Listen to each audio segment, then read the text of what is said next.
আসলে এই ফলের তৃপ্তি আসলে অন্যরকম, বলে প্রকাশ করার মতো না। দাওয়াত রইল সবার আমার বাড়িতে। লিচু খাবে? আলহামদুলিল্লাহ, অনেক সুন্দর সুন্দর লিচু বড় হয়ে গেছে একদম। ও জারিন, তোমার কাছে লিচু আছে না? হ্যাঁ স্যার, ফেরেন। মাশাআল্লাহ দেখান। মাশাআল্লাহ, আল্লাহ সুন্দর লিচু দিয়েছেন বাড়িতে। দেখেন তো আব্বা, মিষ্টি নাকি? হ্যাঁ, মিষ্টি, খুব সুস্বাদু, অনেক সুস্বাদু ফল। এই লিচুগুলো খাওয়ার মতো একটা মজা। এর মধ্যে কোনো ওষুধপত্র দেওয়া হয় নাই, মেডিসিন ছাড়া খাদ্যটা খুবই মিষ্টি। একদম রাসায়নিক মুক্ত, ফরমালিন মুক্ত, কোনো রকম কীটনাশক ব্যবহার করা হয়নি। আলহামদুলিল্লাহ, অনেক সুন্দর দেখতে। ও আমার আব্বা বলিয়েছেন, আমার শ্বশুর আব্বা। দোয়া করবেন সবাই তার জন্য, আল্লাহ যেন তাকে দীর্ঘ হায়াত দান করেন, আমরা যেন অনেক বছর এরকম করে তার সাথে লিচুর উৎসব পালন করতে পারি। শুকর আলহামদুলিল্লাহ। দেও দেও, এটা কি? কোথায় পাইছো লিচু? এখানে লিচুর একটা অভিজ্ঞতা বলি। আমি আর একদিন লিচু খাচ্ছি, হঠাৎ একটা খাওয়ার সময় দেখি যে পোকা।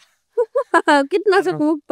তার মানে পোকাও খাচ্ছি, সাদা পোকা। এটা আব্বা তোমার বলে খুব ভালো। দেখি কীটনাশক মুক্ত। আর একটা বড় একটা মাই থাকে, দেখি এই যে দেখ, মা একটা খান। ওটা নাই, দেখেন এত যত্ন করে পারলেন, তো খেয়ে দেখেন। আরে এখন খাই নাই না, তো মুখে দেনলে মাথা ফেলো। জান দেখি, এই যে এটা এখন খাবো। আসলে আমার লেচুর প্রতি যথেষ্ট পরিমাণ সন্দেহ থাকে। এখানে এখান দেখো, এই জায়গাটায় যদি পোকা হয় তাহলে হচ্ছে ওইটা আর খাওয়া যাবে না। আর যেটা এইটা ফ্রেশ থাকে এই জায়গাটায়, তাহলে মানে লিচুর বুটার মধ্যে যদি পোকা না থাকে তাহলে এটা খাওয়া যাবে। আর যেখানে একটা পোকা ছাপ দিয়ে ওঠে, ওটা আর খাওয়া যাবে না। ঠিক আছে?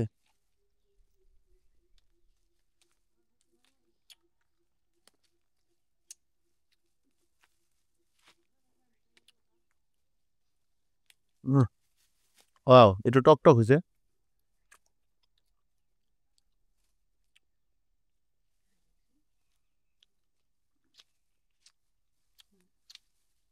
আলহামদুলিল্লাহ, এই লিচুটা, লিচুগুলোর মধ্যে চমৎকার টেস্ট। জান খাবে? তুমি লিচু খাবে?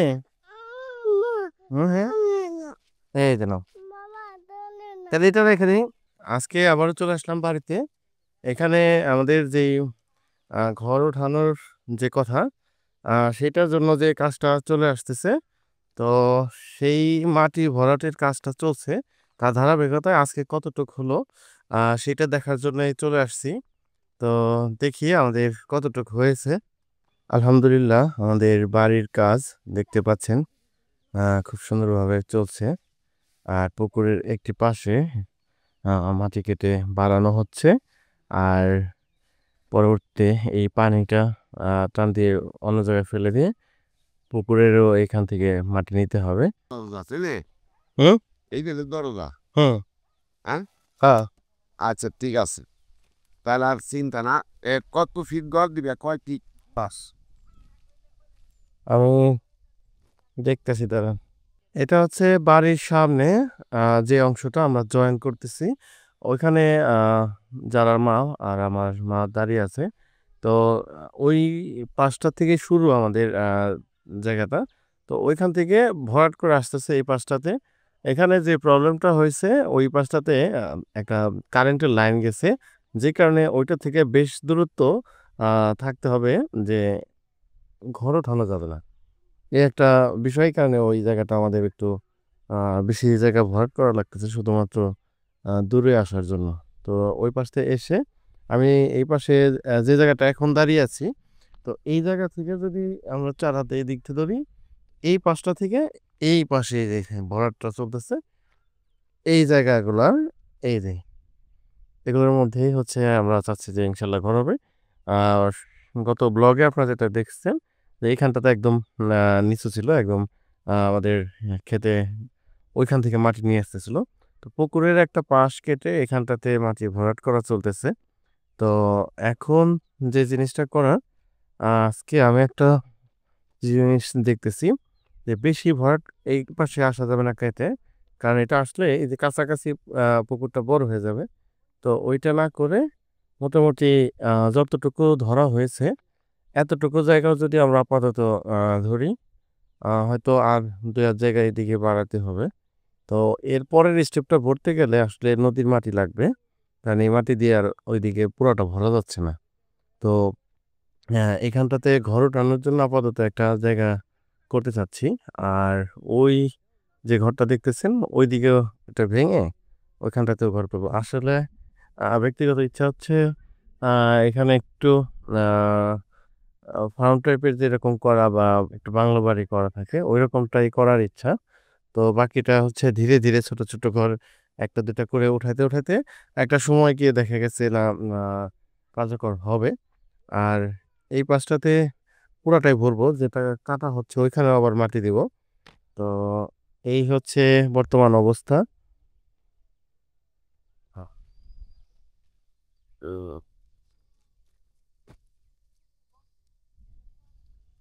এটা হলো এইটা হলো ক্লিয়ার দিব, বুঝছো? হ্যাঁ, এটা একবারে ক্লিয়ার দেয়া এখানে ঘর উঠানোর জন্য, অথবা ওই সাইডটা মনে করলে একটু পরে বান্ধি, ওই বাড়ির কাজ করো আর এই জায়গাটা ঘরের কাজ করো।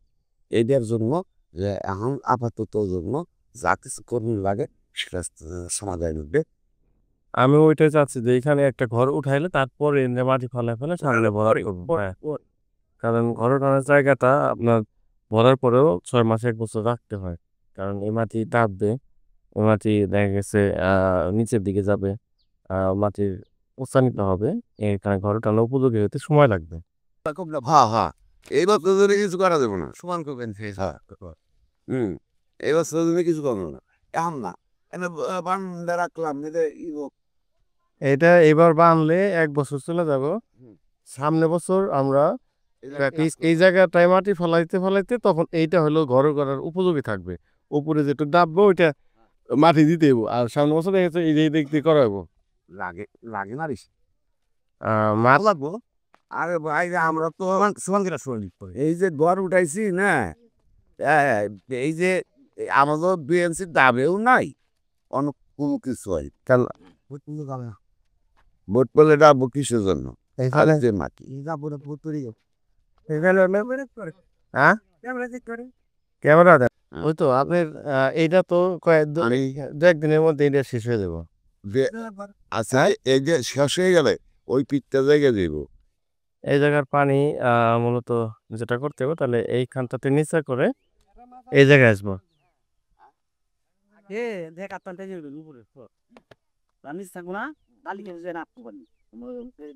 সবারও লাগবো না, কিছু এই মাছ অল্প কিছু মাছ থাকা বলে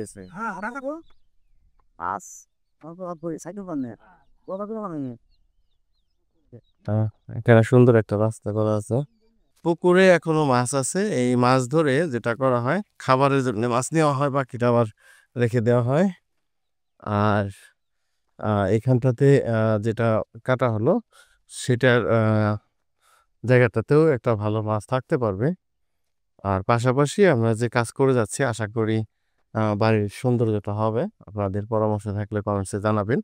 আর এই বাড়িটা চাচ্ছি একটু সব সময় আসা যাওয়ার মধ্যে সুন্দর একটি বাড়ি হোক, সেই প্রত্যাশায় কাজ করে যাচ্ছি। অনেক বড় কিছু ঘর করব সেটা না, ছোট ছোট টিনের ঘর করলে সুন্দর করে করব, যেন গ্রামের বাড়ির সৌন্দর্যটা আমি তুলে ধরতে পারি আপনাদের মাঝে।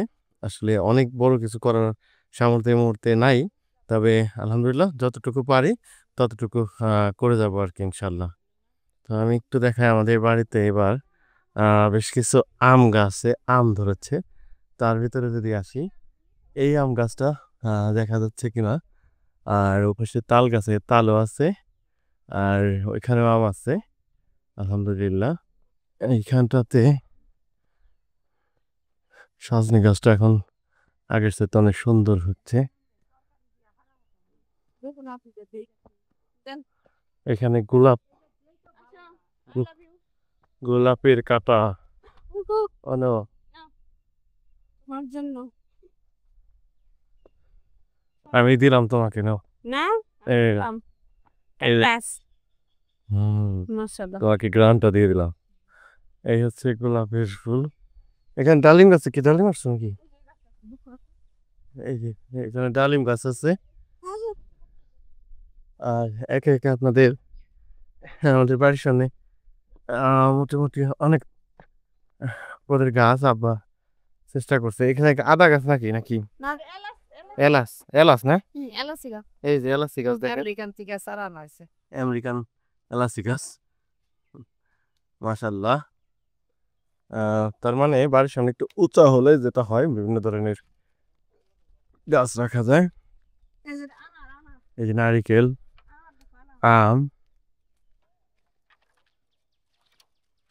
এটা হইল আমাদের আনোর আনার কলি সেলিম এই যে আনার সম্রাট শাহজাহানের পক্ষ থেকে আনারকলি এই যে আনার ফুল ছোট এই সময়টা তো আমি দেখি না আগে কখনো দেখো নাই না একদম বড় হলে দেখছি হ্যাঁ আরো আছে অনেক আছে এই যে এটা হলো ওই যে ফুল ঝরার পরে আর কি এটা এই যে এটাই মূলত ফল এটা হলো আস্তে আস্তে পরিপক্ক হয় এই যে এই তো। আচ্ছা আচ্ছা আর এই যে এটা হলো সাজনা আমাদের এটা 12 মাসই সাজনা এই ছোট ছোট এই যে বাচ্চা কাচ্চা আর ওই পিছনে আছে যে বড় খাওয়ার উপযোগী আছে নিচে এই পাশে আর কিছুদিন আগে আমরা বাড়িতে আসার পর আসলে সাজনার শত গুণাগুণ রয়েছে তো সাজনা পাতা সাজনা সবকিছুতেই পুষ্টিগুণ রয়েছে যারা খান তারা তা আলহামদুলিল্লাহ যারা সাজনা না খান তাদের বলবো যে সবসময় সাজনা খাওয়ার চেষ্টা করবেন অসুখ বিসুখ বলা অসুখ বিসুখ থেকে ভালো থাকবেন এই যে এটা হলো আমাদের পটল কুমারী আসেন এবার আম গাছে আম দেখাই ছোট গাছে অনেক বেশি আম ধরছে ও